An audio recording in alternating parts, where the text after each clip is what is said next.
அதே போல் வயோதிக காலத்தில் தான் இந்த வீடியோவை நான் பார்க்கிறேன். எனக்கு 60 வயதாகிவிட்டது, 80 வயதாகிவிட்டது, நான் வருமுன் காப்போம் திட்டத்தில் இணைந்து கொள்ளலாம் என்றால் நிச்சயமாக இணைந்து கொள்ளலாம்.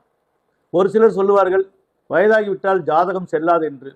நாம் உயிர் இருக்கும் வரை, நம் மூச்சு இருக்கும் வரை, இந்த உடல் இந்த மண்ணு மேல் இருக்கும் வரை நம்ம ஜாதகம் நமக்கு செல்லும். லக்னம் என்பது ஆன்மாகும், ராசி என்பது நம்மளுடைய உடல் ஆகும். அந்த ராசியில் இருக்க சந்திரன் நம்ம மனதுக்கு சொந்தக்காரகன், நம்ம அழகுக்கு சொந்தக்காரகன், நம்ம தேக உடலுக்கு சொந்தக்காரகன் இந்த சந்திரன். இப்படி 9 கோள்களுக்கும் நம் உடல் அமைப்புகள், அவயங்கள் அனைத்தும் ஒத்துப்போகும். இந்த உலகம் என்பது பேரியக்கம், வானவில் சாஸ்திரத்தை அடிப்படையாக கொண்டது. இந்த வானிலையின் ஆய்வுதான் இந்த ஜோதிட பொக்கிஷமாகும். ஜோதிடம் என்றாலே ஜோ என்றால் ஒளி, திடம் என்றால் மனது. யார் ஒருவர் தன் மனதை ஒளியாக மாற்றிக்கொள்கிறார்களோ அவர் வாழ்வில் எவ்வளவு பிரச்சனைகள் வந்தாலும் அந்த ஒளியில் எந்த இருளும், ஏனென்றால் எந்த ஒரு இருளாக இருந்தாலும் ஒரு தீக்குச்சி வெளிச்சம் போதும் அந்த இருளை விரட்ட. அதே போல் தீக்குச்சி ஒளியாக இந்த வருமுன் காப்போம் திட்டம் உங்களுக்கு இந்த ஜோதிட பொக்கிஷமாக இயற்கை ஜோதிடத்தில் நாம் வழங்கி கொண்டிருக்கிறோம். அதனால் வருமுன் காப்போம் திட்டம் என்றால் என்னவென்று நீங்கள் தெரிந்து கொள்ள வேண்டும் என்றால் இந்த ஸ்கிரீனில் தெரிகிற நம்பருக்கு கால் பண்ணி அவரவர் தனிப்பட்ட முறையில் நீங்கள் நிதானமாக தெரிந்து கொள்ளலாம். உங்கள் கேள்விகள் அனைத்துக்கும் இலவசமாக பதிலளிக்கப்படும்.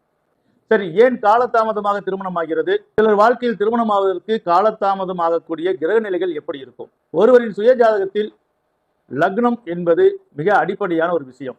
லக்னம் பாதித்து விட்டால் அவர் வாழ்வில் எந்த அதிர்ஷ்டத்தையும் அடைய முடியாது.